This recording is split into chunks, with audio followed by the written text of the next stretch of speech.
RMC, l'immanquable grande gueule. Et ça a l'air d'être un marché. Donc on peut imaginer effectivement qu'il n'est pas qu'américain.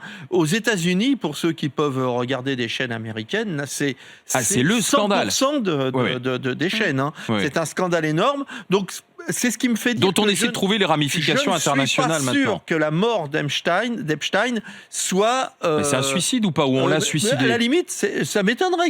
Pour moi, c'est un suicide parce qu'en réalité, sa mort ne va pas servir tellement les gens ses complices.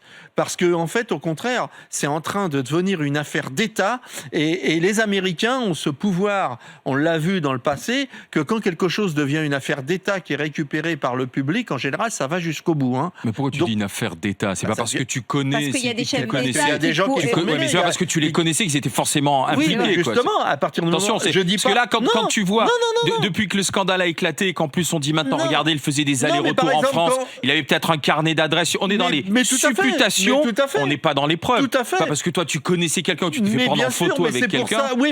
D'ailleurs, Donald Trump, même Bill Clinton, on dit écoutez, nous on a fait des soirées avec lui dans ces villas qui étaient des soirées caritatives, il y avait du monde, on s'amusait bien, il y avait effectivement de jolies femmes, mais on n'a pas été témoin ni acteur de ce fameux réseau. Je dis pas qu'ils sont acteurs, je dis juste que à partir du moment où dans les carnets d'adresses il y a des personnalités dont le président et d'anciens présidents, automatiquement ça devient une affaire d'État, même si ces gens-là sont pas directement impliqués dans les affaires de pédophilie, donc ça le devient. Et puis donc on peut imaginer qu'il y a un réseau international et je pense que la France va faire.